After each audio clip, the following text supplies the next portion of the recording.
ladies and gentlemen, and welcome back to NJPW Puroresu Review. I am your co-host, Andre C. Right over here is the Taco Princess herself. It's Melball. How you doing, Melball?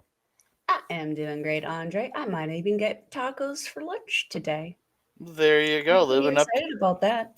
to... Would certainly make watching the end of this show more palatable. That's for dang sure. We have opinions on Yeah. this one. Yeah, we are here to talk some destruction in Ryogoku, and But before we boy do that, how are howdy. you doing? Oh, God, my back hurts. I was lifting sidewalk blocks yesterday, and I'm just sore now. And Didn't hit the gym, but yeah, still got to work out. I like it. I like it. I hate it. I hate it. I hate it. I hate it. Not If working your in my back's still department. sore, maybe we need to talk to your personal trainer about how to properly lift. I don't know. Just I was like squatting and like lifting with my legs, but it's still my That's back still fair.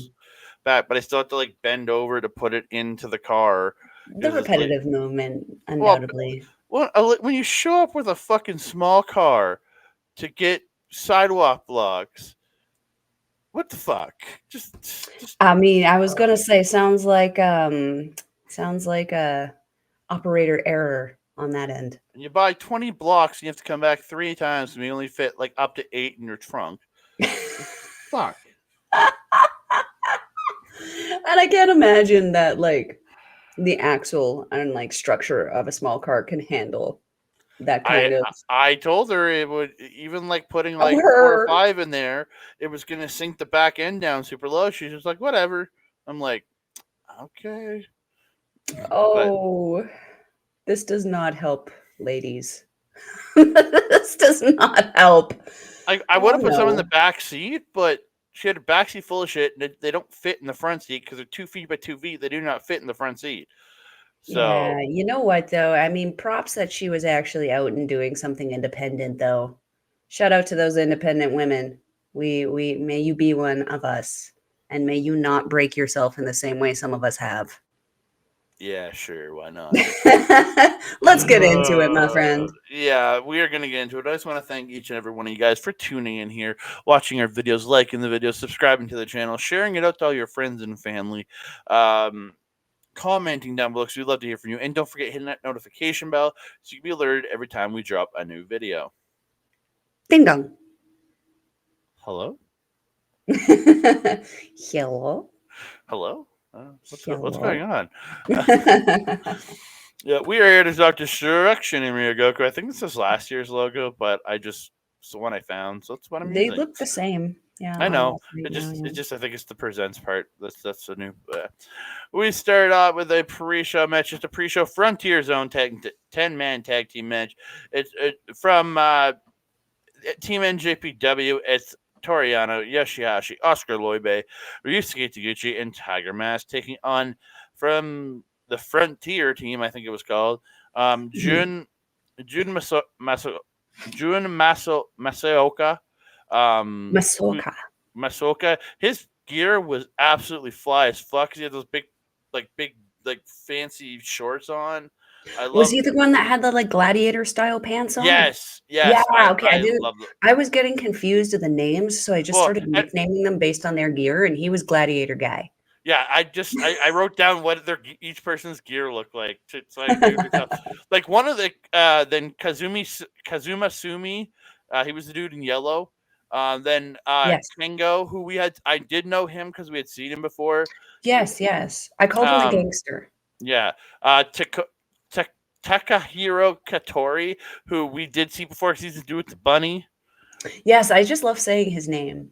Yeah, and then Takeshi Masada, who I really did like, and he was actually the current DDT Iron Metalweight champion, which is their 24/7 anything goes title. Which Yano immediately tries to pin him before the match starts because again that title was lost in a dream at one point when it was being defended over here in America. Somebody lost it in a dream, or in a dream sequence. Yeah. Yeah. This is why North American wrestling is very questionable to It, me at dude. times. You've got full grown men wrestling blow up dolls, and we have people losing shit in dreams and sticking their thumbs up legends' bums. Well, I like I Candice LeRae can't. was a multiple time winner of this title too, I think. You know what I did like about this individual in particular, though. What was his name again? Um, Takeshi Masaga. Masada, yeah. He Yeah. looks. When I first saw him, I kind of marked a little bit because you know who I thought he was. Who's that really good looking guy on AEW who I get very excited about when I see him? Takeshka? Oh, Takeshi, yeah. Kind Yeah, of I scared thought it was Takeshi. him. When he came out in his jacket and everything, I was like, what's he doing here? They do have a similar look. They Tiger Mask do. though, those pants, S- Yeah, velvet. velvet red pants. I It was loved like I them. wanted to touch it because he looked like a real kitty. I loved it when Leube and Kazuma faced off because he was so much bigger. Like Kazuma was like one of the smallest guys in this match, and Loibe's towering over him. It was absolutely funny, and But like Loibe, ooh, Kazuma's trying to hit him, he's not doing anything. It was really good. It was a really good mhm. little sequence. Uh, Yoshi-Hashi getting Kazuma and Jun Masaoka on the ropes and double drop kicking the both of them. Um, Katori and Gooch reigniting the rivalry over the bunny because Gooch met like they just these two can't stop hating each other. Um, Yeah, I don't get the bunny. I have to clearly watch more of this guy to understand the bunny thing. yeah, But like, I wasn't understanding why there was a little stuffed bunny being tossed around. But like, good for these guys for like, I mean, I can't even tell you if I got hit in the face and I'm holding a stuffed bunny, I would tell you that bunny would be yeeted somewhere up into the rafters. I wouldn't really care. They managed to yeah, keep that bunny in the ring at all times. And that's pretty impressive. It was like yeah. hot potato, but bunny. So end of the match, Katori tries to distract Gooch with the bunny, but he ends up missing a move. He gets ankle locked. He gets out. Gooch then gets a drop kick to the ankle, then applies the ankle lock again, and he gets the submission win. Mhm. After the match, Yano tries to pin Masada again. Then Gooch tries to pin Masada. Then Yano tries again. Then Masada runs for the ring. Masada gets rolled up by Yano on the floor. Dude, it's funny. And then it shows Gooch in the ring putting the bunny like in his ass crack, and he actually shows it where he pulls down his tights a bit, and it shows the bunny actually inside his underwear. Yeah. And then he tosses it to Katori, who catches it and goes, "Ew, no!" and throws it down, and then picks it up like by like just the edge of the ear. Yeah, like the tiniest part possible to just Oh, just wouldn't you though? oh yeah, Wouldn't you? oh I very mean, much it's so. just Taguchi, but like, it's Taguchi who's just wrestled a match. Just putting it down there on its own without him wrestling would probably be bad enough. But he Yeah, just wrestled. He's got swass. He's got like, and like, yuck, yeah, yeah. Just yuck, yuck, yuck. again, fun pre-show comedy Yeah. match. I'm not gonna lie, it was really nice to see this combination of NJPW versus like I believe it was DDT and Freedom, the Yeah, organizations that these guys are DDT kind of and made up of. Freedoms. Yeah, because I Yeah, think it was really, really interesting. because Katori and Kengo are from Freedoms, and I think the other three are DDT. Mhm. It worked very, very well together, like as a tag team, considering both of these teams were kind of mismatchy teams. I feel Mm, that they worked all very, very well together to create a really interesting and fun opening kind of pre-show match. Um, Masaga, who I believe is the champion, I really like the cocky attitude that he kind of has, mm. going with that championship mentality. When it's done properly, it can be very entertaining. And from what I got from this match, it looks like he's got that kind of down. So, got to look into this one a little bit more. He seems very, very interesting. And his wrestling style also very, very, very, very strong style. Very interesting. I really liked what I saw. Seeing Oscar Leube and Sumi get in there was like watching Saya Ida stand up to anybody. Like it was just the size and height difference was hysterical. It was like he was Like staring into the abyss of Loewe's belly button. Ida versus Bane, essentially. Ina versus Bane, Ina versus Hanako, Ina versus Lady C. Like again, Lady anybody but versus C. Ina. It was really, really adorable. Mm. But Loewe did very, very well also in this match. I mean, still a young lion, but still like wrestling like a veteran. I just gotta shout out these young lions. Their talent that they have as young lions is matching the main roster people already. It's absolutely incredible the training routine that these guys go through. The last thing I wrote was the bunny was hilariously effective in this match, especially with the Taguchi part with, oh, what was his name? Hold on, I'll get it. Katori. I was Katori. getting to it. I was going through the list. I'm just trying to help you. Takahiro Katori, yes. He's looking a lot more like Hiromu every time I see him, though. Mm-hmm. A little concerning, in the same way that like I have the concern for Shota. It's like, who are you? You're the guy with the bunny, but you know, Hiromu was the guy with the cat. So I don't know. We'll figure it out. But like, I personally found it very, very entertaining. The just over the top attitude and charisma that he seemed to have. And Gladiator guy was also very fun. Yeah, and then I did like Kevin Kelly's comment of the best thing that happened to Romu was Bad Luck Fale ripping the head off of Daryl. And I this heard that too, and I was like, "How dare you!" well, it happened a couple of years ago too. I know, but it still hurts. Yeah, it's a stuffed cat. It doesn't need to live. It's Daryl. All right, we move on. Just five guys versus House of Torture. Show Yoshinobu Kanemaru and Yujiro Takahashi representing House of Torture with the Dick Togo. Taking on just five guys, Douki, Taichi, and the X with their manager Taka Michinoku. So the just five guys thing starts, goes 5, 4, 3, 2, 1. And it goes go, and then we see Heat Storm and Kevin Kelly, line of the goddamn night. It's the NXT name generator, Heat Storm. That's the line of the goddamn night. And then it. What about his sarcastic Heat Storm? I don't know. I don't never heard who Heat Storm is. And then he goes bullshit. And then he calls it. Then he says it must be the NXT name generator. It was just so funny to me that he took that shot. It is revealed, as we thought, Yuya Uemura to come out as the new fifth guy. Yeah. So the Dick leads his assholes to the ring. They attack before the bell. Taichi takes out Sho and Yujiro early, but Kanemaru attacks him, but he fights him off. Kanemaru pulls Douki out at one point when he's in and runs him into the barricade, then slams him onto the exposed floor when they pulled the mat away. It wouldn't be the first time we saw that tonight. The end of the match, so Yuya finally getting tagged in at one point, moving in like a house on fire.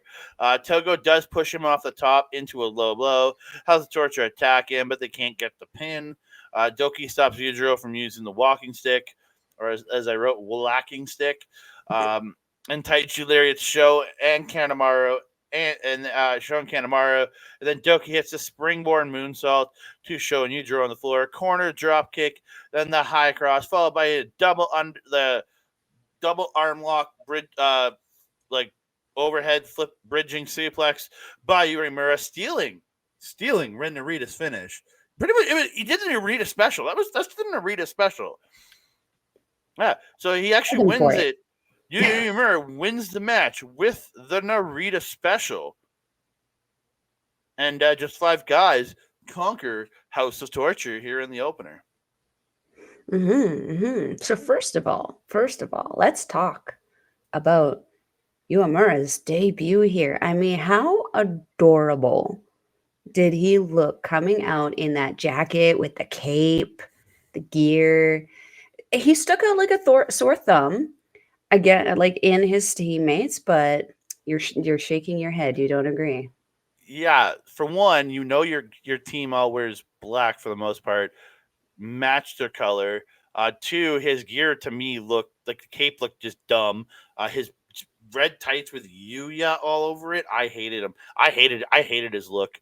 I did. I'm sorry. I hated it. Oh, I'm on the overall, opposite side of the I'm spectrum. I'm gonna, happy to see him in something besides black, since I've seen him in nothing but black up until this point.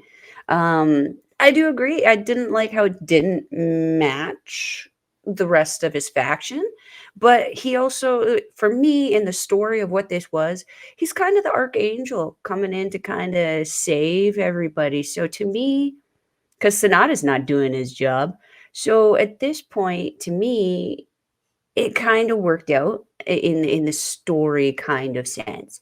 And he did. He swooped in and saved everybody. Because let's be honest, if Taka was involved in this match, five guys wouldn't have been winning. So having Taka on the outside and having Uemura be in this match instead, I thought was a good decision. Do you remember the night before we watched the show and I was complaining because I was doing the choices, the predictions on the collection game, NJPW collection game, you and couldn't select X to win. as the winner. I'm disappointed in you, NJPW, because I missed it. I wanted to pick X, but I couldn't. I had to pick Taichi instead, and I missed out on points now. I want my points. Anyway, moving on from here. I really did feel that in the in the match, it was really impressive to see Uemura get in there. He wasn't in there particularly long. Like I feel like he was just the closer. They kind of had him in the batting circle until the very end of the match, and then they just kind of let him loose. It's the batter's box for one, not the batter's circle. It's the batter's box. I mean, depends on what you called it. When I played softball, that's what we called it. Well, baseball calls it the batter's box. Well, baseball can call it the batter's box all it wants. Softball, I called it the circle, and that's what it was. And that's where he was kept until they set him loose, and then he wrecked house. And it was so nice to see. Yeah. But this, the one thing that I noticed with Kanemaru in this one, first of all, new gear. I told you he'd have better gear in House of Torture, which is unfortunate because Just Five Guys has that shampoo sponsorship. They should be, I mean, look at Taichi's new robe. There should be more money in there. I don't know. But Kanemaru was really incensed in this one, going against his old faction members. I got to say, seeing this battle, Kanemaru was the most lit and ready to go in House of Torture to destroy Just Five Guys over Sho and Yujiro. Like, Sho and Yujiro were just kind of like, la, la, la, la, la, la, la, we're doing stuff. We're hitting things with a wrench. Oh, we're hitting things with a walking stick. La, la, la. Whereas Kanemaru was like, I'm going to kill you, fool. Like, I feel like Kanemaru could be that guy to save House of Torture. How weird is that? Well, he's the heel master for a reason. Well, he is, but like this whole faction was supposed to be a bad guy faction, and all they are just annoying shenanigans. Kanemaru could be that guy to solidify these guys as bad as their war dog brethren are. What do you think about that? No, this team's always going to be the annoying cheaters to me. I will never respect this team. But as much as I give Uemura shit for his gear, goddamn, like I've been watching him over in like a little bit here and there in Impact, and I've known he was good, but he came in here like a house on fire. This kid's a star. Like, he will be a star for this goddamn company. Like, I am so excited to watch him do more. Do I wish he wasn't just another member of Just Five Guys in this match and he would have got a more featured spot on this show? Yes. But he will be a featured member of Just Five Guys. Like, 100%. I think, and this isn't to slight Taichi, but it's now Sonata, Uemura, then Taichi, then Douki, then Taka.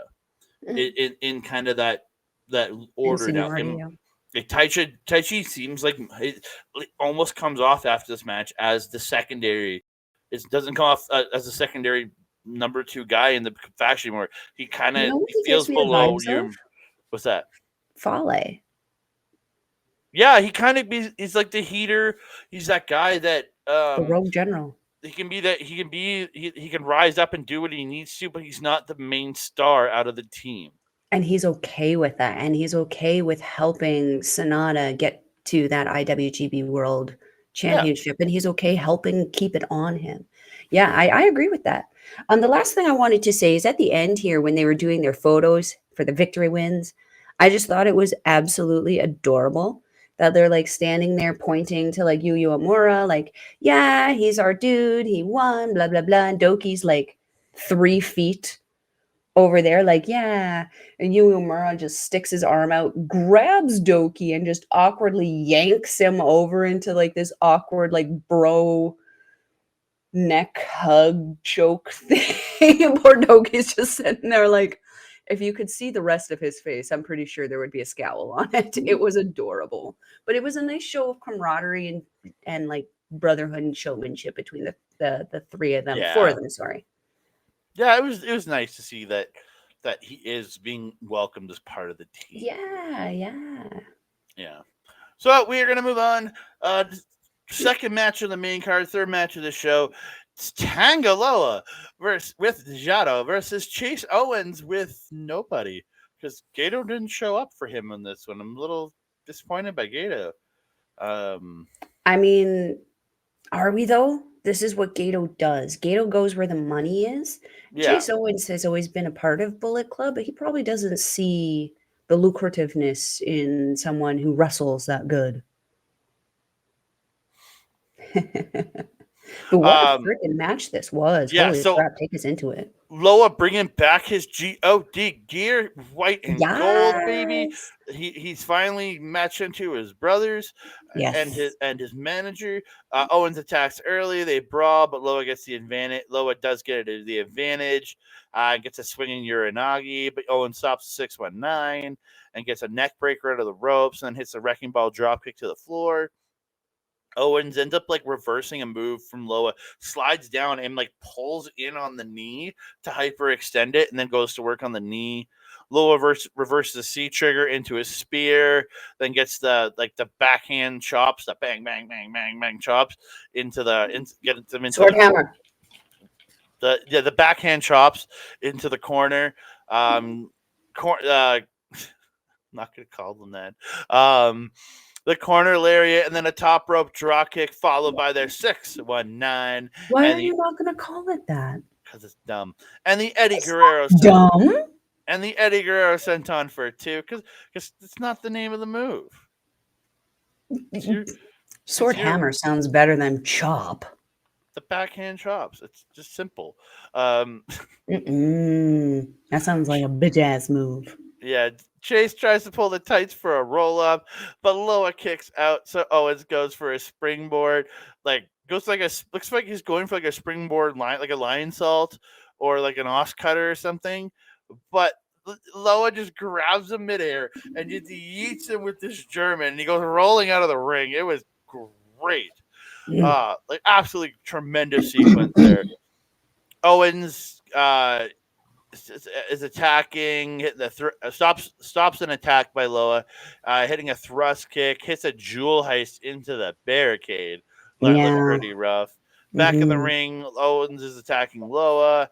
They're trading shots. Owens gets a pin. Loa gets the enziguris, but then Owens gets a C trigger to stop the spear. He goes for a package pile driver, but Loa reverses, gets the crossface, and Owens is forced to tap out. And Tangaloa is Yoina. Yeah. I don't care what you say. The sword hammer sounds better than back chop. That was a highlight for me. Really enjoy that he's doing that, especially because it's very similar to Ishii. And Ishis are devastating enough as they are because he's so short he can't hit where he's supposed to be hitting. This is a very intense match. These guys, a lot of emotion behind this one just because of their, I assume, the former brotherhood within Bullet Club. But Chase just seemed very, very savage in this one, very relentless on his attacks with Tongaloa, which has been nice to see because he's been pretty relentless in the G1. But like the tail end of it, it was just he was working very smartly as opposed to working on emotion like he sometimes does. And this one, he was working smartly against Tongaloa, but he was also working off of that emotion that they kind of had with each other. Yeah. Especially coming off that arm wrestling contest that they'd done on the first, man. That was funny. Hey, It's the but we only, did see Gato come out at that point with the rest of the War Dogs to back Chase up. So, they're yeah. not completely out of each other's books. Well, yeah. That's the only thing I watched from this part of the Destruction Tour was that arm wrestling match, just to see the ridiculousness of it because it was just funny. It was very well done, actually. I found it very professionally well done. If you guys got a chance, definitely go check that out on njpwworld.com there. But yeah, it Mm. was a great little spot, little fun bit. And like we knew that Chase Owens's knee had been bothering him quite a bit in the G1 also. Does not appear to be a problem on this tour. He's No, moving very, very good, very quickly. Doesn't seem to be bothering him at all. really hitting those witch doctors up to heal his knee. You know. Yeah. Yeah, whatever they're voodoo doing, they're doing it right. Yeah, probably getting Balak Fale to like do getting him to find his all those weird mystic people. Some Tongan magic. Yeah, Tongan magic. So we move on. It's an 8-man tag. It's Lij's Bushi, Shingo Takagi, Yoda Suji, and Tetsuya Naito. I got it. I figured it out. Oh, Taking dear. on United Empire's Callum Newman, Great O'Con, Hanare, and Jeff Cobb. It was Again, Bushi who invaded Stardom. yeah, because he was wearing one of the fucking crow masks, whatever the heck they are. Plague Doctor mask. Plague Yeah. Doctor mask. So yeah, I guess Bushi's beating It up would make girls. sense. He does have pretty tiny ankles. Yeah, and so Bushi doesn't wear shoes when he beats up girls, I guess. But no, we're not actually saying he did that. Wow. I'm not Oof. actually saying he beats up girls. This match was kind of the same as usual. They've been these guys have been wrestling for the last like 2 months. Con out wrestling Suji early, pulling the ponytail. Suji gets a head scissors, and then pulls the his braid for a neck breaker for 2. Khan runs Bushi into the corner, sits on his head. Hanari and unloads on Bushi. Then Cobb comes in, stepping on Bushi and hitting with a moonsault. Cobb catches Bushi, but he ends up head scissoring him into the corner. Tagagi's in. Yui all attack him, but he fights them all off. Cobb tries to suplex, but Takago hits the suplex. And I wrote Takago for some reason. Interesting. The I and the O are right next to each other. It happens when I'm typing too fast. Cobb fights off double team, and then belly to belly's Naito. Newman comes in, moving like a bullet. Hits the running boot to Naito. Yui all attacking Naito, but Newman can't get a pin. LJ all attack Newman, but Naito can't get the win with the jackknife. Naito hits the Bushi assisted tornado DDT to Newman. Bushi does a suicide dive onto a couple of members of Yui on the floor, and Naito hits Destino to Newman, and he gets the win. Mm-hmm. Mm-hmm. This was actually, like for me, a really good show for Newman. Even though again, like Uemura, he wasn't in very long. When he was in, the stuff that he was doing, super, super impressive, super crisp, super good. I didn't hear his name, like his little nickname, the first The time Prince. that I had seen him, Oh, but I was gonna say I did hear it this time. Prince of Pace. Yeah, yeah, I believe it in this match. Holy shit, that kid can move. And he's so tall and has such a long, what's the stride. word? Stride. Yeah, very long stride. It's like he only takes like 2 steps to clear the ring. It's insane how fast he is. And Naito struggled to keep up with him. Um, really liked Bushi's gear. The iridescent, kind of holographic galaxy kind of print on it was really, really cool. It reminded me of you remember like old Sonata when he had like the disco ball gear? when he was still a part of LIJ. Remember, and he had that mask that was too small. It looked like a little kitty cat. You need to pay No. attention more, my friend. I It don't pay wasn't that attention long to ago. most people's gear, especially when they don't wear it anymore. It's hard to miss a tiny cat face on just the center of someone's face. Anyway, it looked like a disco ball. I really enjoyed it, though. I felt it was done right. I didn't like that version of Sonata's gear where his face looked like a kitty cat disco ball. Um, and what else do I have here? Suji, super impressive in this as always. His just unique style is just so good and so entertaining to watch. But him in himself, he has this charisma too, and this ability to just do stuff without doing stuff. It's weird. It's like he just stands there smiling, and it just gives off a certain air of attitude that is just translatable. And like to me, someone who doesn't understand Japanese at all, I enjoyed seeing his little ponytail because then he wasn't doing the Mexican hair flip like Roosh all the time that he usually does, which for me is a distraction. So I liked seeing the little ponytail thing. Didn't understand why it was there until after the match, which we'll talk about in a sec. Um, the next part that I liked was when Shingo came in and was just wrecking house and wrecking everybody until he got to Cobb. He struggled with Cobb a little bit. There was that series of reversals before Shingo was actually able to pull off a suplex on Cobb. But it's always super impressive when anybody does anything on Jeff Cobb because that man is just so good at getting out of things, but he's also just so strong and dense. It's got to be difficult to pick up. But Shingo, I mean, since going from the junior division to the heavyweight division has just endlessly impressed me. Again, Newman, very, very impressive in this match. I definitely felt that when he was in there, it was kind of like a showcase for him. Because when he was in there, he was the only one, and he made it like he created an environment where you had no choice but to pay attention to just him, which I really like when wrestlers are able to do that. It's something Will Ospreay is really, really good at. So it's good to see him a part of Will Ospreay's faction. The last thing I wanted to say was at the end, afterwards, I found it hilarious that Okan and Suji pretty much like kidnapped Nakashima and were like, whose hair is better, mine or his?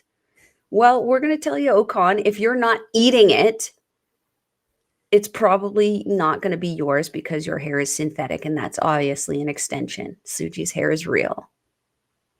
We're going to settle that debate. That's all I have to say.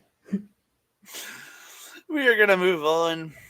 We get our first title match of the evening against the Bullet Club War Dogs, Clark Connors and Drilla Maloney, defending their IWGP Junior Heavyweight Tag Team titles versus the Intergalactic Jet Setters, Kevin Knight and Kushida.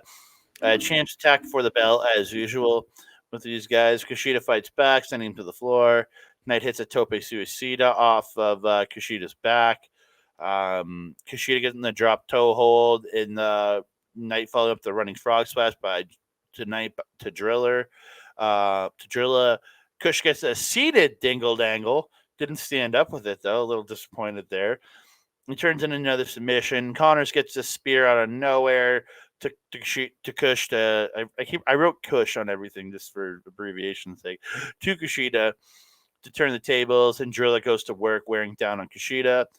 Kushida is about to tag out to Connors, or tag out to Knight, and Connors pulls Knight off the apron.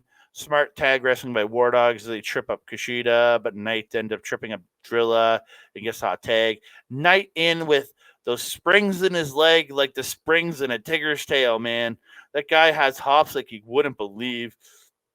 Does his backflip double kick to the War Dogs. And that's where Kevin Kelly and Chris Charlton are exclaiming he's got springs in his shoes.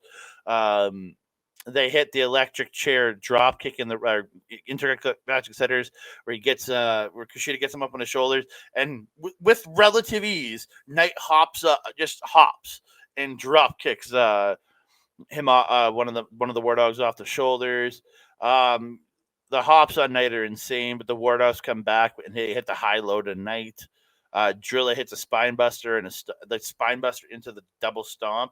Love that combo. Knight and Connors trade strikes at center. Then they each dodging moves, and Knight hits a sky high spine buster. Drilla ends up on Kushida's shoulders for the electric dropkick. But then as Kushida's Knight's jumping, Connors gets under Knight and they both end up on their opponent's shoulders and they start chicken fighting. It was really good. Just a weird, fun little spot. But then Knight gets a poison Rana to Connors. Kushida gets Drilla up on the top rope, but can't get the Rana. Knight gets the Rana. Kushida went back for the Rana, but holding on. So Knight jumps up over top of Kushida and Rana's them both off the top. It was really impressive spot. But the pin does get broken up.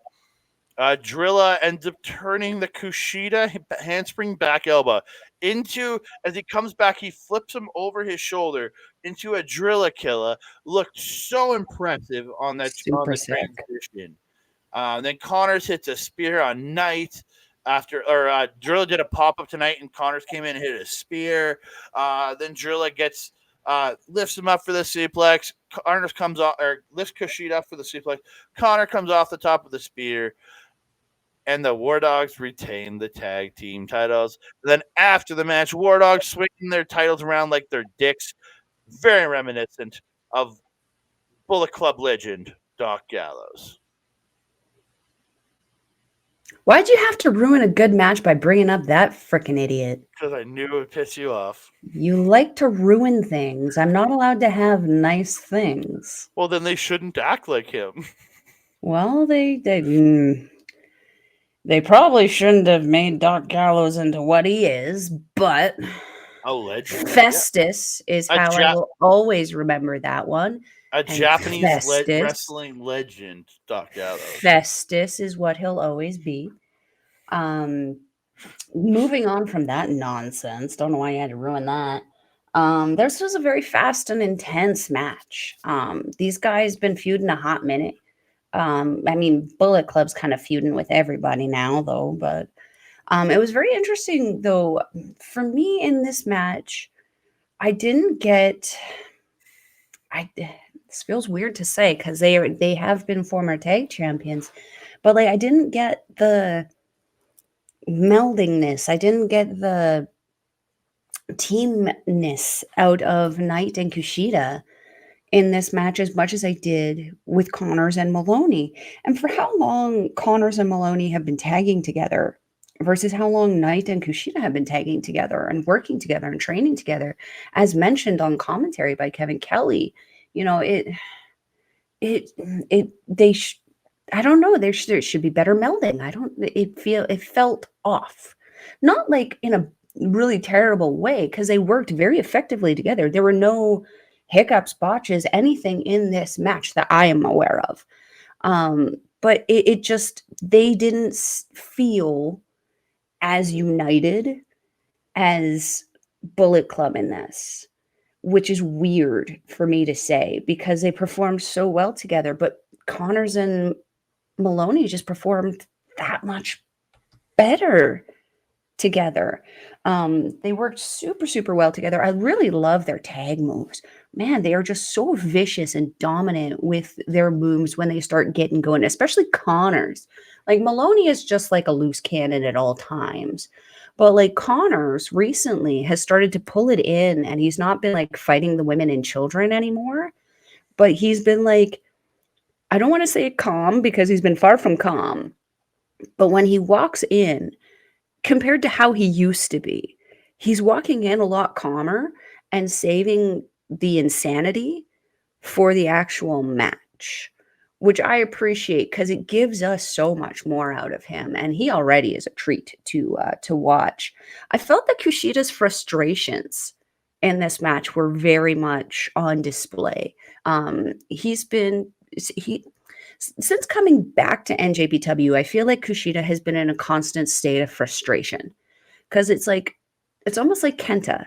where he's like almost at that precipice of getting something, and then something happens, whether it's in the match or whether it's personally, something happens that prevents him from reaching the top of the mountain that he wants to get to. So, like, example, last year, he was supposed to be in something, and he ended up getting foot and mouth disease, and it pulled him from a whole bunch of matches that he had earned. And he's been struggling ever since to kind of reach that top, because unlike, here, where we have our wrestlers that we love and sensationalize, and regardless of how long they've been gone or there, they get come back and put right in that title picture. Kushida has not been able to do that. And if he has, I feel like it's only been because of Kevin Knight that he's been in that picture. Mhm. He hasn't been in like a singles picture in a hot minute. But personally, I like seeing him in the tag division. So kind of worked out with us on that one. Last thing I wanted to say, Kushida and Maloney together in the ring. Money. Those guys were so good. They did so good. There's just the things they're able to do with that speed and the strength that they have. But then the technicality that Kushida has versus that strike ability of Maloney, it just combined so perfectly to create just magic in that ring. It was so good. Well, just how well they flow through the back handspring into that Drilla Killer Oh shows yeah. how well those two flow together. Yeah, yeah, and the high speed, it's like Azumi is one of those people who, like, can pull anything out of that high speed kind of thing. That's what that was with these 2. Was just a perfect high speed match. It was like Azumi and Starlight Kid, that kind of level of perfection. Like, I wouldn't call this match of the night, but I will call that back handspring into the Drilla Killer move of the night. Hell yeah. Just for the athleticism and the transition and power and Mhm, technicality that it required to do and how well it flowed. 100%. Yeah. So we move on. Is the 7th and final match of the best of 7 series. There's a Ay, couple. ay, ay. Couple of these were on unaired tour shows. Mhm, So Strong Style leads the series 3-2 to 1-1. So they did have the draw in the first match. mhm. Desperado stepping on the back of Watto when he does the drop down early. That was actually kind of funny. Just like stepped on him. Yeah. Dusty gets tossed to the floor, but then he just ducks into the apron so that Watto can't do the tope on heel. Then he goes to the corner, avoiding the tope from Mhm, Watto. I like that. Nagata and Suzuki are in, just striking each other, just beating the crap at each other. They go to the floor. Suzuki gets run into the barricade, but he comes right back, and they're just smashing the crap out of each other on the floor. They get back to the ring. Suzuki gets a PK, and then they just keep striking and striking and striking until they both fall. Umino and Narita come in. They're hitting the crap out of each other. Narita gets the Cobra Twist, and Umino gets sent to the floor, and then run into the barricade and the post. Suzuki threatens to hit Nagata with a chair, but then he just beats the shit out of him instead. They just keep fighting. It's great. Olive Strong tile tagging in and out, beating up on Umino, using the team dynamic really well. Narita getting a neck breaker for 2. Umino fights back, taking down Narita, double drop kicks Suzu and Despy. Umino gets the top rope drop kick and the inverted DDT. But Narita turns the ignition into a Cobra Twist, but Umino gets almost to the ropes, but then Narita pulls him, hits a German for 2, then hits a Northern Lights for 2, but Umino comes back with the ignition, but can't get a Death Rider, but ends up hitting a Tornado DDT. Suzuki and Nagata are back in, striking each other, and they're not legal men, though. Suzuki gets a rear naked choke, but Nagata reverses into an exploder. Then Despy and Watto are in, doing moves to each other, and then Despy ends up sending Watto to the floor. Umino and Narita come in. They're trading strikes. Then Umino gets a sunset, does this sunset flip over, roll through, picks them up, Death Rider, and Umino scores the victory. The series ends tied at 3 with the draw. Again, great series. Great series. So after the match, Umino and Narita shake hands. Watto and Desperado shake hands. And then Nagata and Suzuki slap each other. And then Suzuki gets in an extra slap, or was it Nagata got an extra slap? Yeah, Nagata got an extra slap in. Then they shake hands, and Suzuki slaps Nagata again. Great, but like I found Wado and Desperado almost non-existent in this match, except for a couple small points, which I'm not mad at because really, yes, they had a feud, but the real feud was Nagata and Suzuki and Umino and Narita, and that's what we got, and that's what I think most people wanted. I agree. Because like Nagata and Suzuki fighting over the last like decade or so has just been what everybody wanted. Umino versus Narita is the fight that no one knew we wanted that we're getting, and we're loving it. Wado and Desperado were the filler. They were the filler guys to give the other four a break. But that's not to take away from them because both of them, I mean, you are such a big Wado fan, especially this year, doing everything that he's doing, which is incredible. Oh yeah, Tough harder for yes. I love me some Master Wado. I really was disappointed that he didn't take the title from Hiromu, but we've gotten some great stuff out of Hiromu this summer and into this fall, so not going to get too mad. Yeah, well, I can't wait till we get to that IWGP Junior Championship match so I can say I told you so. Who's going to win? Anyway, Desperado is another person. Well, we know who's going to win it, but yeah. Do we do? Yeah, well, he showed up later tonight. So, Desperado is one of the people who I definitely feel, I've been saying this a little bit, you can disagree, and I know you do at times. He's an underutilized person in this company. His talent is just boundless. He can go back and forth from being the comedy guy in a Yano match, making Yano look even more hilarious, but he can also flip to the other side of the spectrum, and he's a deathmatch specialist. You know, we've seen him do these death matches with like people like Jun Kasei and like stuff like that. And he's still good. Like he, for me, makes those matches palatable because I do not like those styles of matches. But he adds just enough other wrestling stuff into those matches that makes it interesting. So I would like to see Desperado because I feel like he's coming kind of like in the Naito kind of thing. I feel like he just came up after Naito in the Young Lion kind of thing. And I feel like he's probably starting to make his way to the end of that, of his like high speed career, working his way towards a Yuji Nagata, Minoru Suzuki kind of thing in the next, I would say 5 to 10 years. So I would like to see him kind of flare up a little bit, maybe have another run with the junior title. Not right now, because there's a lot of other people who I think just deserve a shot before him. But I would like to see him step up into that kind of shake your head all you want. My opinion. He's an underutilized character, much like Kanemaru was. And I think that he deserves to have another shot before his career is over. He's had enough shots. He held that title for a while. He's good. He doesn't need it again.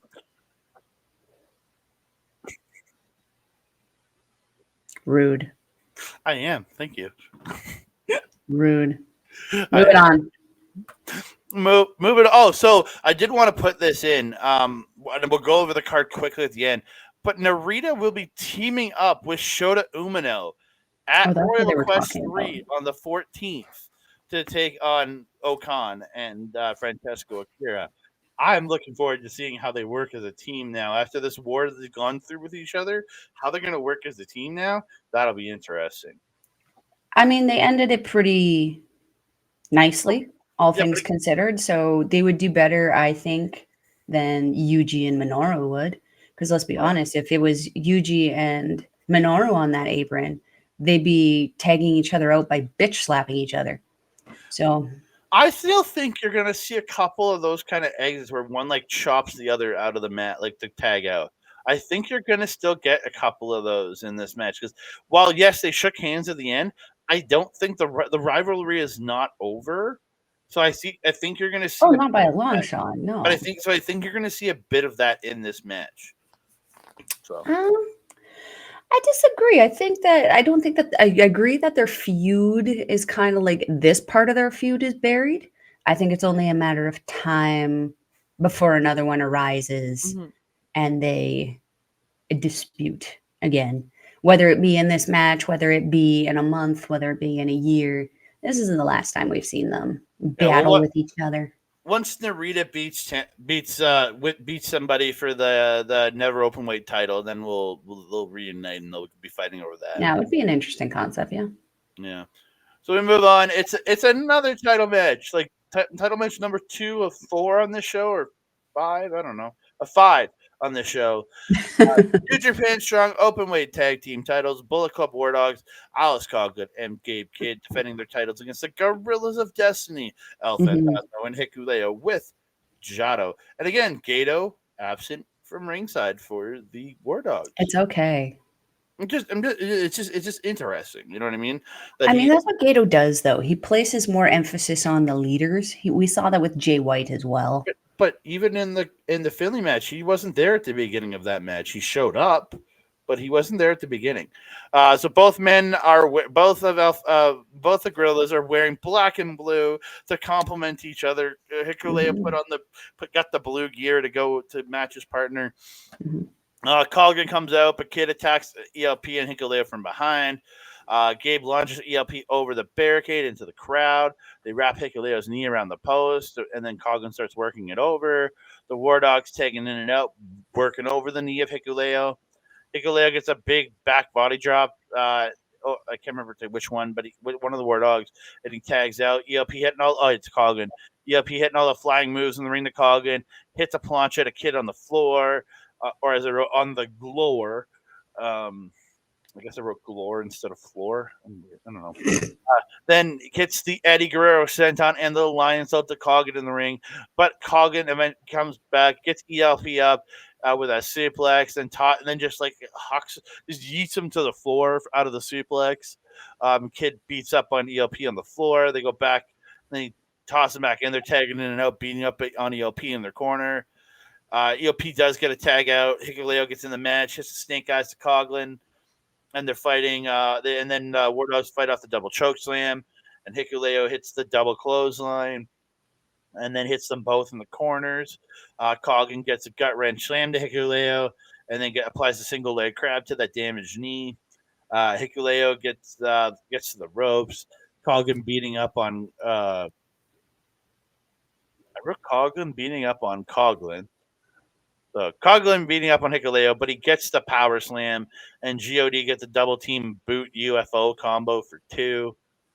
Kid gets a hanging choke in the corner up top to ELP, and they hit a doomsday device to ELP, and Kid gets a 2 count. Then they hit a double suplex, but again only 2. Hikuleo stops another double team. Kid takes out Coughlin accidentally, and then Kid's beating up on Hikuleo, but then gets smacked hard. But like Hikuleo gets a hard smack in. ELP hits sudden death into the chokeslam by Hikuleo. Then ELP hits an assisted springboard Thunder Kiss 86. And ladies and gentlemen, the Gorillas of Destiny have conquered the War Dogs. We have new, strong, openweight tag team champions. Yeah, I didn't expect this one. I mean, I'm happy about it, but I wasn't expecting it. Also, wasn't expecting the victory picture that we got afterwards, which we'll talk about right there at the end of the it's right there. show. Look at it. Look at beautiful picture right there. No, not the picture I'm referring to. Jumpstart, yeah, by Bullet Club. Did not expect that. How did you not expect that? Did you not notice the face of sarcasm on my face? No, you were looking down. Sorry.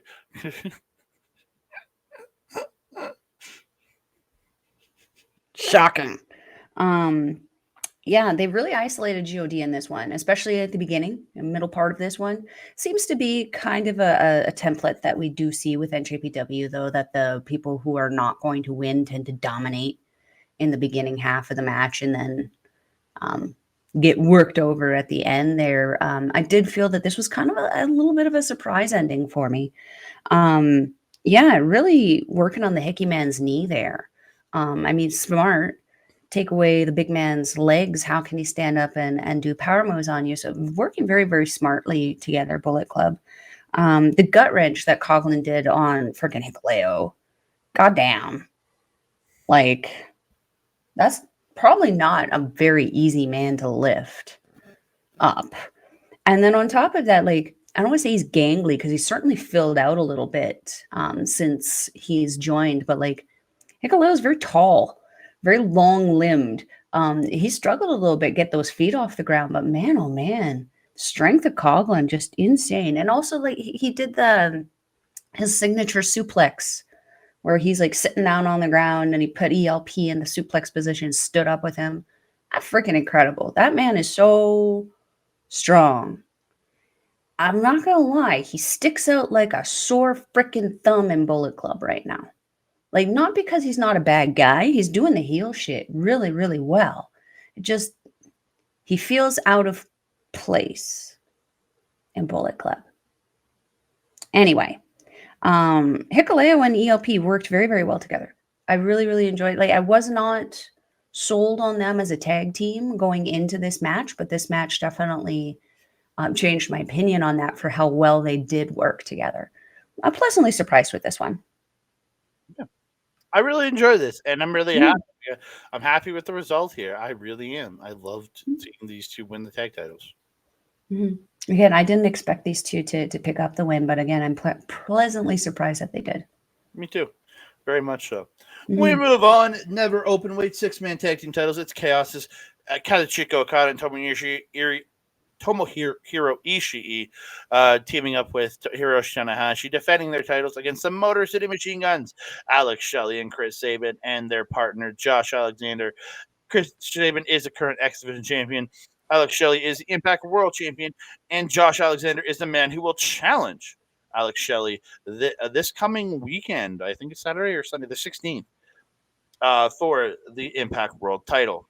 Oh, didn't know that. Oh, no, 15th. 14th or 15th. Sorry, it's not the 16th. 16th of the Monday. I'm crazy. It's this coming week. Ospreay's fighting Bailey on that card, and I'm excited for that. Oh. Shelley. Yeah, Shelley and Tanahashi wrestling back and forth to start. Good flow there. Then Alexander comes in. Him and Ishii are facing off. They're really smacking the crap out of each other. Trading ankle locks. Alexander finally drops Ishii with the shoulder block. Sabin and Okada in. Sabin getting the best of Okada on their first exchange there. Hits the high cross. The Machine Guns double team Okada. Then Tana. Then hit double team Tana. Then double team Ishii. The gun hit sandwich super kicks to Okada on the apron. Then Alexander hits a baseball side drop kick to Okada on the floor. Team Impact working really well together, tagging in and out, beating up on Okada. Okada eventually reverses Alexander in the corner, scores an air raid crash neck breaker. Machine Guns try to double team Ishii when he gets in, but he fights them off. Alexander gets the strikes to Ishii, hits two Germans, but then Tana tries to grab the hands of Ishii to stop the third German, but the Machine Guns break it up, or Shelley breaks it up, and Alexander ends up hitting a Suzuki specialty rolling Chaos Theory. And it was properly identified on this show, but he can only get a 2 count out of it. Ishii trying to fight off Alexander, but Alexander hits the powerbomb onto the knee for the backbreaker, the powerbomb backbreaker there, but only gets a 2. Alexander goes for his C4 spike, but Ishii fights it off, hits a sick ass headbutt. Is that when he lost his earmuff thingies?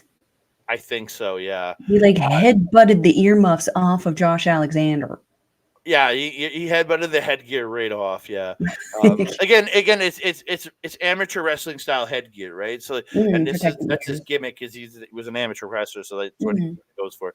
But yeah, it was. I really liked it. It was really good. Sabin comes in with the top rope dropkick, but Ishii comes back with the brainbuster to Sabin. Tags in Tanahashi. Tanahashi hits a slam and hits a slam and somersault senton off the second rope to Sabin. Sabin gets a jawbreaker, but Tana dodges Sabin's attack, and he ends up hitting Shelley. The champs ended up triple teaming Alex Shelley, and they hit an elevated DDT for 2. Everyone hitting moves to everyone. Alexander accidentally hits Shelley. Ishii gets a lariat to Alexander. Okada with a drop kick to Sabin. Tana ends up getting a twist and shout off a reversal and hits the sling blade, then the high fly flow, and Team Chaos main unit gets the win and retain the tag team titles. And then These guys need to lose these titles. Yeah. So after the match, there was a great little spot where like Tana's leaning through the ropes at Shelly, and like Shelly's going got in one, and then Tana's going one, so they each have like a win over each other now. Indicate because Shelly had beat him just recently at the Impact United 2, so they're like each saying, "I've got to win over you. I've got to win over you." So we have to get a third match sometime in the next while. I'm really hoping so. But again, I really enjoyed this match. But like as much as I want to see them lose these trios belts, I knew it wasn't going to be here. Yeah, but why get our hopes up then? You know, these belts has been struggling for prestige for the last like 3 years. You know, and trying like I really thought that we had found something special in strong style having them. And we had like there was that moment there where they had that prestige again, that they were meaningful again, that they felt like they had value. Since going on to, you know, Okada is supposed to be one of the best wrestlers in the world right now. And since he's gotten this title, it's just been like wow, wow. It's been underwhelming. It's been like a Sonata title reign. It's been underwhelming. It's been unexciting. I just don't like seeing this combination. And they are a mismatched team. Like they do have moments of, hey, they're working well together. But 9 times out of 10, it's what's going on? Glorious, glorious chaos. They're just kind of making it work. And we don't want to see that. We want to see that fluidity and functionality and unitedness in a team. And you see that with Team Impact in this one. You know, Sabin and Shelly have been teaming for a hot minute in their careers, you know, as the Motor City Machine Guns. But then you got, you know, Josh Alexander in there also. And as Kevin was saying on commentary, you know, the Impact locker room is very much a, you know, all for one and one for all kind of thing. They can set their personal differences. AEW, take some notes. They can set their personal differences aside to be able to unify and work really, really well together in a situation like this. Despite the little hiccups where, you know, they were accidentally taking out each other's teammates, it was actually like I felt that Team Impact in this situation was just better than the never open weight 6-man champions here, which is really disappointing to say considering, you know, who won. I would actually like, despite Alexander, you know, feuding eventually with Shelly, I would like to see this trio again in NJPW just because I feel that they could actually help add some more of that worthiness and prestige to the division, even if they aren't the champions. I feel that they would help elevate the division entirely. Yeah, I agree. I don't have anything else to add to this one. Yeah, I really enjoyed this match. I always love seeing the Machine Guns work together and working with Josh Alexander, who I've gotten to see work live in person. Yes, we did. We did. I got to see him a couple times. I got to see him RCW years ago. I got to see him a couple years ago at Top Talent Pro Wrestling. And this guy is an incredible. Yeah, last year, Top Talent, Yeah, the last year or the year before? It was December. Oh wow, that was so almost a year. I think 10 months. 10 months ago. But this guy's an incredible talent. Like there's not many better technically than what this guy does. So again, it's a great trio. But again, I need to see those trios titles become more relevant and get them to a team that can make them relevant again. Strong style. They already did. They just messed it up. Yeah, so we move on. Never open weight championship match. Tanga taking on the champion David Finlay. Finlay attacks with the belt during his entrance. Neither man has their manager with them at the beginning of this match. Little note. Finlay spears Tama, gets the 2 count to start the match, start laying in strikes. Finley gets him to the floor, runs him into the barricade a few times, smacks the crap out of Tama with a chair. Sets up a table. Tama fights off the power bomb, but Finley runs him into the barricade and then exposes the floor. But Tama ends up stopping the power bomb, reverses a slam into a they call it a Tongan twist on the floor. Just looked like an inverted DDT to me on the floor, but Is that what he calls his DDT though? well, he did usually when he has him in a DDT position and spins him into an inverted DDT, but he didn't. He just grabbed him inverted DDT and fell. So it just looked like a basic inverted DDT. Tama unloads they get back in the ring. Tama unloads in the ring, going just feral here on Finley. It hits the exploder, corner splash, another exploder. Finley ends up biting the forehead, or as a wrote, knights the forehead. I don't know why. Man, my writing, my typing is terrible. Tama sends Finley to the floor, hits a plancha, then whips him into the barricade over and over and over again. Finley gets Tama up, tosses him in head first into the post. We got a replay of him getting tossed in the post, and it looked brutal, even worse than the replay because it was so down. Finley beating up on Tama, but he won't quit. Gato shows up. This is where Gato shows. At least they show Gato. Tama fights back, gets the lariat, it hits an SRC, goes up top for the Supreme Flow, but Finley knocks him off the top to the floor. Finley tries the apron bomb or a power bomb off the apron through a table, but gets back body dropped onto the apron. Ends up pushing Tama into the post. Finley finally does get the power bomb through the table on the floor. Finley gets a power bomb in the ring. He pulls the knee pad down, but Tama reverses the trash pan into oblivion, into a gun stun. They trade shots on their knees. They fight up. Tama drops Finley. Then Finley trying everything. Then Tama hits a gun stun, but gets a roll up, but he only gets 2. He then he's trying the gun stun, but he gets a roll up for 2. Then he finally does hit the gun stun, but Finley kicks out. Finley fights off the J Driller, but Tama rolls him through, gets the Styles Clash, picks him up. J Driller, and the clean sweep has been completed. God have swept all 3 matches over the War Dogs. Tama Tonga is your new never open weight champion, baby. I love the picture you chose. It looks like he's wearing no pants. I figured Melball would like to look at his abs, so I would like to wash my clothes on those abs. Yeah. Yeah, and then the picture that came out of the 3 of them afterwards, Tama Tonga, Hikuleo, and ELP, all Shawn Michaelsing in the shower afterwards with their titles. Did I send you that? No, and please don't. No, it is going to be the next thing I send you. Please don't. Please don't. Please don't. Good times, good times. The violence in this match was borderline uncomfortable for me, and I loved it because the feud that these two had, they made it seem like a blood feud.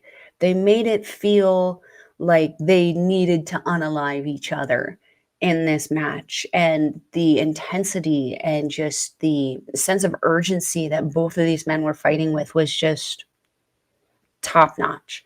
The speed, again, Finley, I feel like I've been sleeping on him for the last couple of years. I didn't know he was this freaking fast and this freaking good. But like heel Finley is where it needs to be. That man is been playing face for too long and doing the silly stuff with Juice, and I'm sure it was back in the day, but like look at them now. Both of them a part of Bullet Club, both of them wrecking shit in their own way, and Juice been making some questionable decisions, but bang bang gang, bang bang gang. I've been hearing there was a choice made that was not a good choice with Quarters. There was something said on AEW that Juice did that was not taken very well recently. All I know is Juice puts a roll of quarters in his hands and he punches people. Yeah, hand of God, right? Left hand of God. Yeah. But like, I heard that he wrote Friedman's name on a roll of quarters, and it was taken very poorly. I don't know. It might speak to my poor education. It's a wrestling. You go, who gives a shit? Like it's a gimmick thing. He said he's using that roll of quarters to punch MJF with. How was that to be taken lightly? He's a bad guy doing a bad thing. Exactly. And Finley, same thing now. We went Oh, from okay. I see how people. I realize it because MJF is Jewish and he's writing name oh, he on is? money.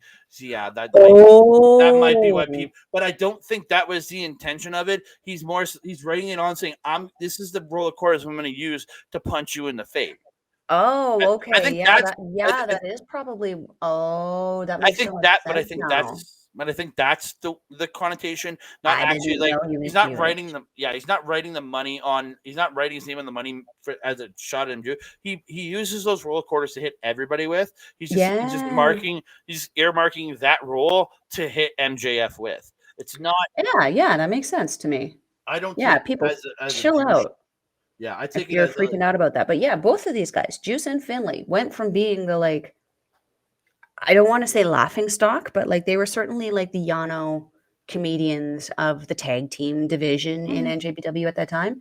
Now they're the freaking badasses not running Bullet Club with in Juice's situation, but he's second in command to the North American faction Mhm. of Bullet Club, and David Finley now leading the faction in NJPW. I mean, good job, boys. Holy freaking crap. But yeah, the intensity that Finley brought in this match and just the speed, the intelligence in that ring, his ability to reverse and like clearly had researched Tamatanga and knowing from their past interactions with each other.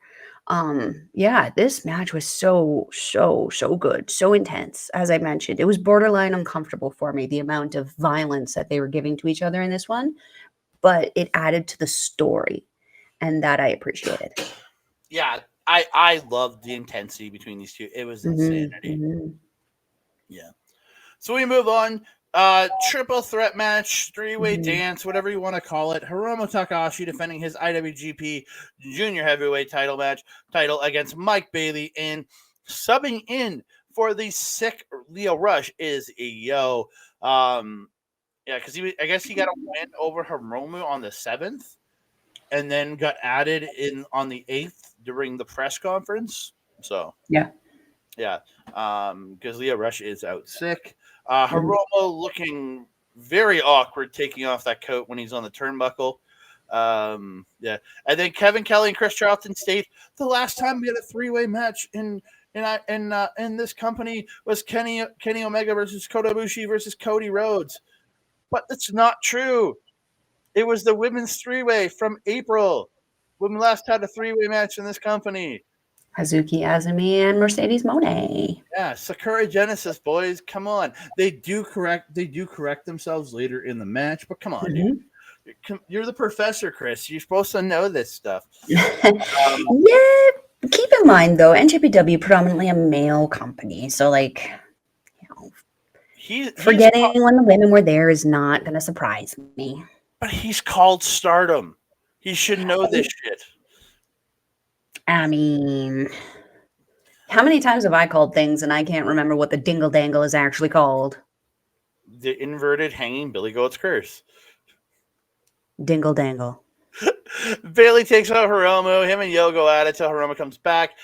They're in there, each letting hits on each other. Hiromu goes to the apron, tells them to fight, but then they decide to boot him off the apron, and Bailey and Yo hit the plancha. Or boot off. He gets booted off by Bailey. Yo hits the plancha. Bailey hits a springboard moonsault onto Hiromu on the floor. Then Yo ends up planchaing onto Hiromu again. Yo gets a Falcon Arrow for 2. Bailey hits the double knees out of the corner at Hiromu for 2. Uh, Bailey and Yo striking at each other. Bailey lands kicks, hit the axe kick, running student star press for 2. Yo sidestepping and dodging Bailey, gets some speed, but Bailey gets his speed kicks, but Yo catches one, hits a beautiful dragon screw out of it.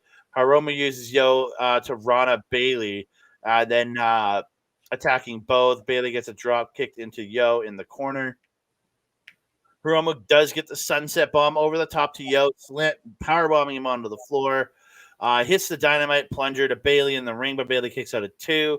They trade pins. Bailey gets the head kick and the backflip double knees. Bailey hits the tornado kick into the corner, but he gets caught. Hiromu ends up backdropping Yo into Bailey in the corner. They each are throwing shots at each other. Bailey gets a tornado kick to Yo in the one corner, then gets the tornado kick to Hiromu in the other. Goes up for ultimate weapon, but Yo hits the ropes and crotches Bailey. Yo powerbombs Hiromu while he suplexes Bailey in the Tower of Doom. Yo headbutts and hard lariat, sending Hiromu to the apron. Bailey and Yo fight, but Bailey misses the ultimate weapon. Yo gets the bridging dragon suplex, but Hiromu breaks up the pin. Hiromu hits an axe bomber. Yo gets the poison rana and a stunner. Suplex into the knee by Yo. And he goes to the top, hits the final hour, but Bailey breaks up the pin. Bailey misses the kick, gets a moonsault slam to Yo. They get Yo up. He gets Yo up for the flipping driver, but Yo slips out, gets a ripcord knee strike. He eventually follows up with a direct drive, but Hiromu breaks up the pin. Yo hits a super kick to Hiromu. They reverse.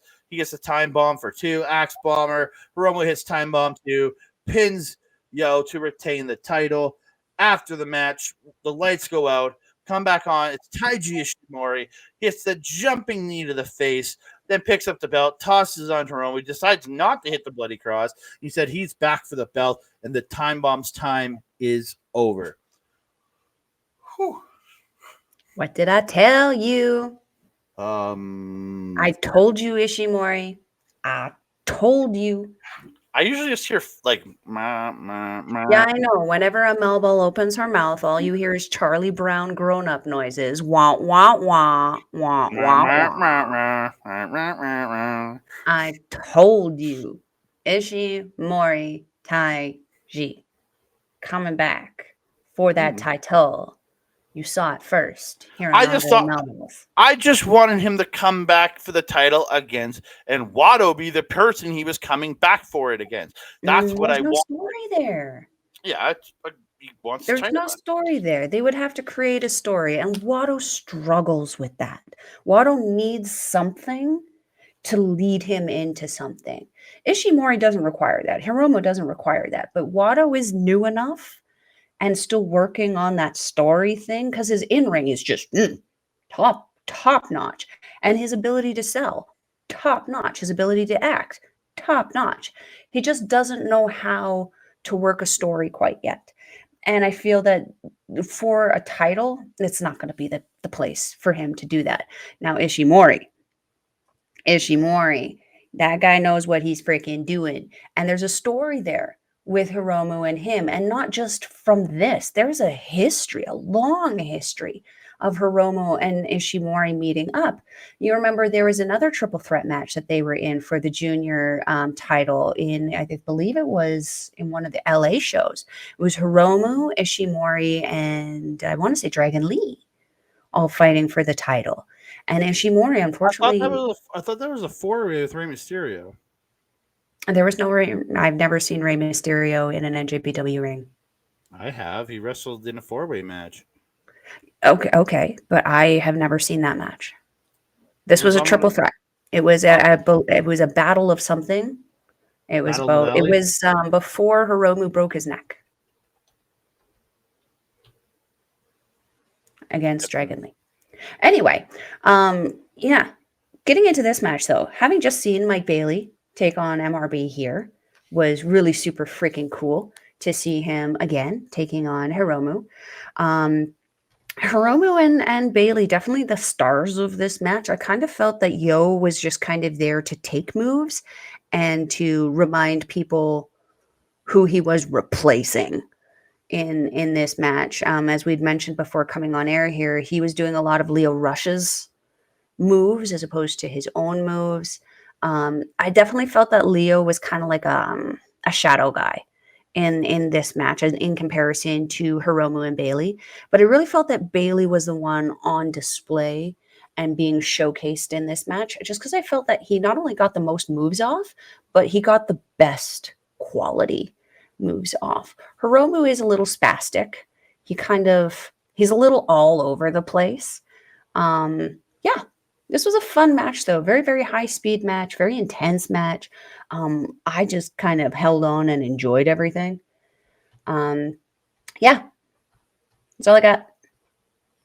Yeah, again, there's some like really good match. Like these guys all flowed really well together. Like Yo, while he wasn't like the dynamic presence we wanted that Leo Rush would have been, he did well in this match. Yeah. Let's take it into the main because this girl got to go. No. Okay, I'm gonna take my time with this one. Hurry it up. I want to talk about this monstrosity. Muto is Bruh. Sonata versus Evil, IWGP World Heavyweight Championship lumberjack match with both their teams on the outside. Muto's out to join Japanese commentary for the main event. I wrote, I am not looking forward to this shit. Sonata looking like an old school cartel boss sitting there in the video with the glasses and the hat on. I thought it was funny. At the beginning of the video, he looked pretty hot, but when they showed the conference again, I was just like, it looks like he got stuck in the rain. That oversized hat with the wonky brim. Yeah. New entrance gear for Evil, looking like a caveman, and not in a good way. Appropriate. I kind of wish he would have just kept his armor gear because again, that at least gave him some kind of character. Back and forth wrestling to start. Evil goes to the floor. Just five guys toss him back in.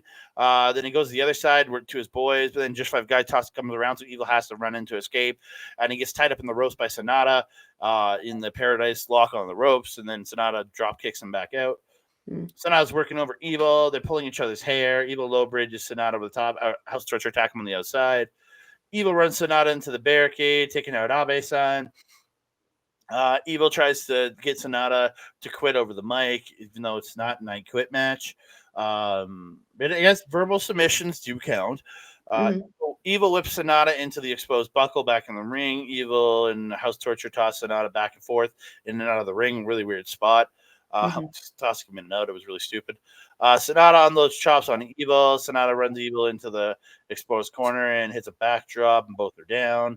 Togo Kanemaru try to come in, and Sonata kicks the ropes to crotch them both into their nether regions, and then Paradise locks them both and drop kicks them both out. Sonata takes out Yujiro and Sho. Evil tries to run away with the title. Like he literally gets way up into the building trying to run away. This guy, he Monty Pythoned him, is what I wrote down. He Monty Pythoned, run away, run away. And then just five guys bring him back, where Sonata hits a Russian leg sweep. Evil attacks the eyes, does the kick thing where he tosses the foot to Sonata, but he stopped. But Sonata stops it. But the ref gets hit, and this is where the match just falls apart, in my opinion. House Torture into the ring. They're beating up on Sonata, getting him in the corner. Togo hits the upside down dick punch. Evil, the ref. Sho hits a shock arrow. Sato comes in. He's checking on the other ref, which I did appreciate, instead of just going right into the pin. Evil gets a fisherman suplex, but only gets two. Why didn't they remove the ref, though? I don't know. He's just laying there, and Sho was trying to kick him off to the side, and he's just laying there like dead weight. It's like, bro, roll. Get out of the way. Where are the young lions? Roll him out of danger. Something. At that point, they were tripping over him. Yeah, so Sonata hits a springboard drop kick.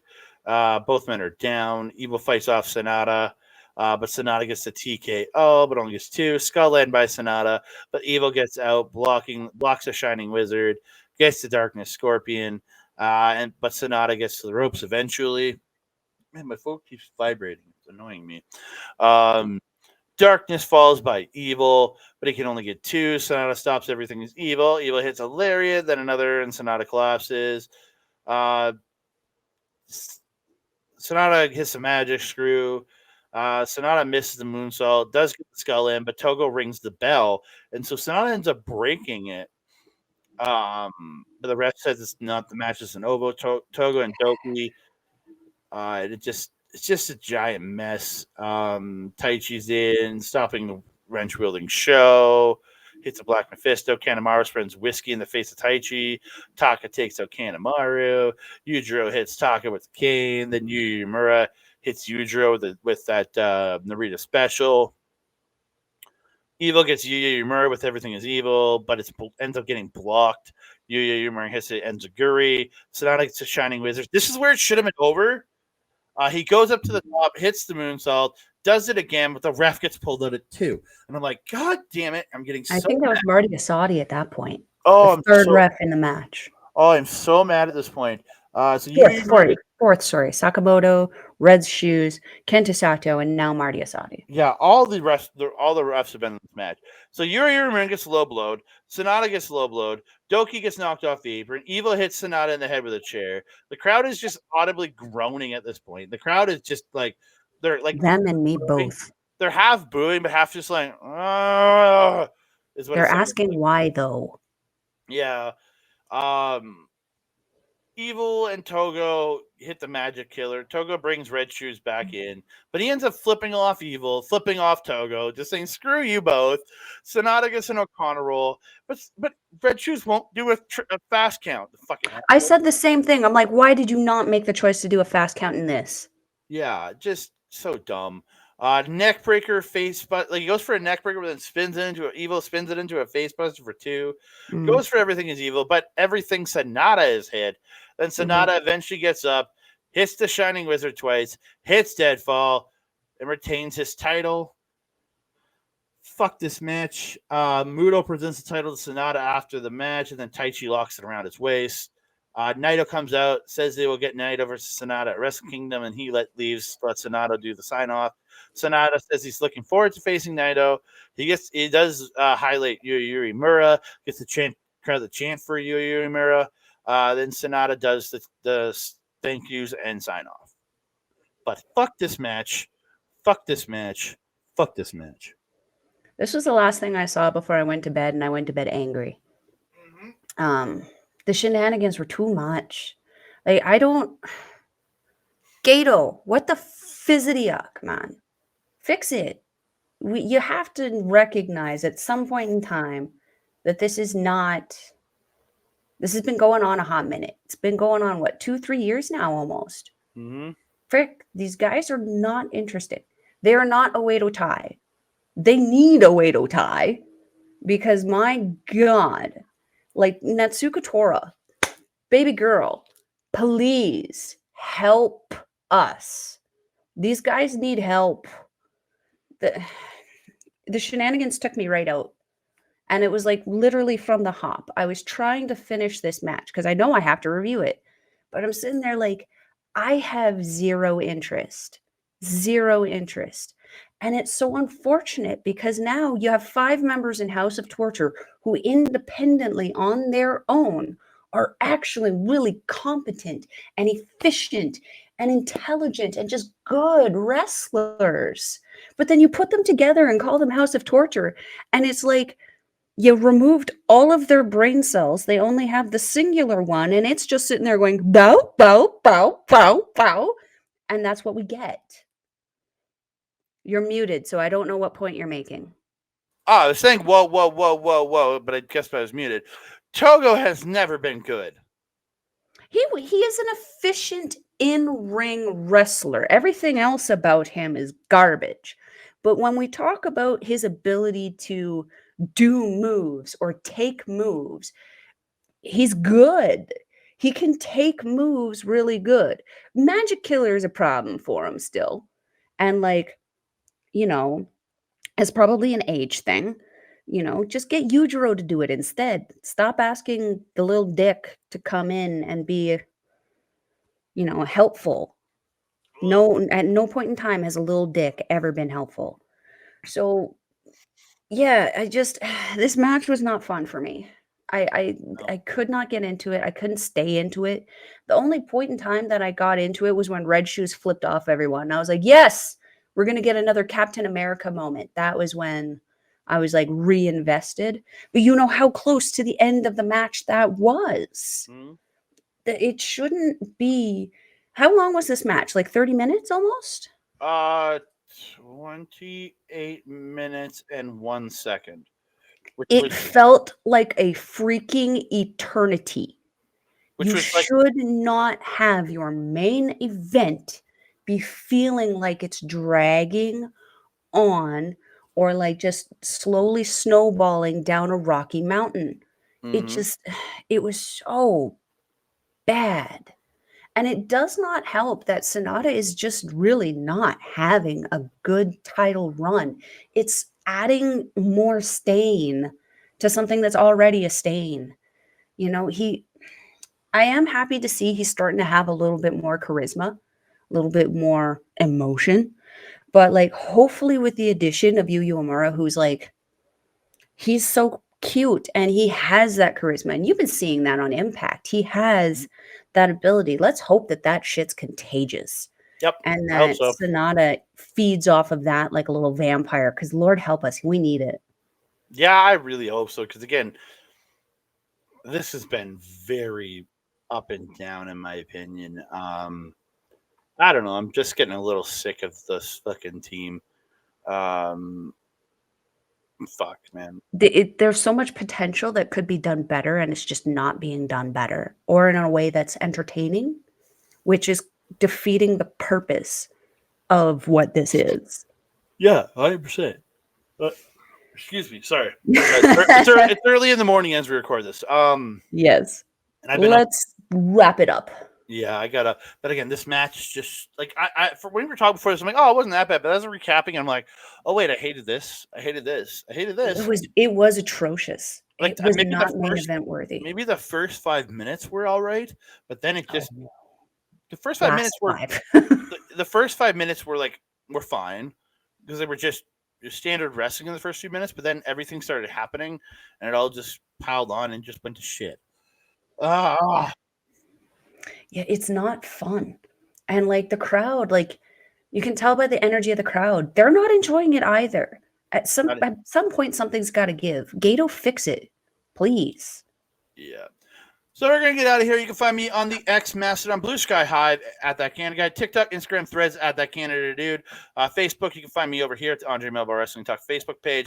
You can find me this coming Saturday morning as we record. It'll be like 9 a.m. Mountain Standard Time, 11 a.m. Eastern, as we do the Marvel talk to talk episode 2 of Loki because my schedule got changed and we were supposed to do it at like 8 p.m. that night, but now we're doing it at 9 a.m. because my schedule got changed. You can then Yay. also go over and check out or you can check that out at twitch.tv/OurLocalEstablishment and youtube.com/@OurLocalEstablishment. Please go check out our boy Mike the Ref over at Backbreaker Video, all the great content he puts out over there, simulcasting all of our stuff. You can find his live content at twitch.tv/Mike the Ref, where he plays games, does AEW watch alongs, lots of great stuff there. If you want the replays as well as gaming stuff, you can go to youtube.com/@backbreaker_gaming, where you can find him, Mr. PJC, Mr. Rick Jules, and the freaking guest, Miss Kayla J. Kayla J. Love Kayla J. Melball, where can they find you, madame? If you're wanting to find a Melball, you can find her on the X thing at Collins Melball. You can find her on everything else: Facebook, Instagram, TikTok, Mastodon, and Blue Sky at Melball Collins. You can also find her on Our Local Establishments programming, Paramindful with Alex the Werewolf, every couple of weeks. We're going to be releasing a show at 5 p.m. Mountain Time on Monday about the Bermuda Triangle. So you want to check that out. You can also find me on Astro Pizarro's YouTube channel, where we do our show Ladies Wrestling Showcase. We're going to be recording that in the next couple of days to be released on Friday. We haven't decided what time that's coming out. I believe it's going to be 5 p.m. Eastern time on that one. But yeah, we're going to be talking about some of the amazing stuff coming out of Stardom, some of the amazing stuff coming out of North America right now, all things women's professional wrestling. So you want to check that out. If you're wanting to watch New Japan Pro Wrestling, I almost said Stardom. The link is in the description box. It is NJPW-World.com. It is 999 yen, or approximately 10 Canadian. 10 Canadian. Shout out John Spears. Or approximately 730, 750, as Andre is losing his shit. Depending on where your dollar bill is. It's still an incredible price to watch some amazing wrestling. And if you go back into their vaults, you can see some of the faces of today. I'm not going to say the Stardom ones because that's what I'm used to doing. You can see some of the familiar faces of today, like Cody Rhodes, Kenny Omega. You can even find some people like Chris Jericho. My dog is barking downstairs. That is phenomenal. But it's still an amazing price. Go check out NJPWWorld.com. Are you okay there? No. We are not okay over here. That being said, my friend, do you have anything else to say to the beautiful people? I just want to say thank you all. I appreciate all your love. Please like the video, subscribe to the channel, share it out to all your friends and family. Comment down below because we love talking to you. And don't forget to hit the notification bell so you can be alerted every time we drop a new show. Ding dong. Hello? Who's there? Hello, that you. And that being said, I am your mama. Over there is Andre. We will see you next time. Adios.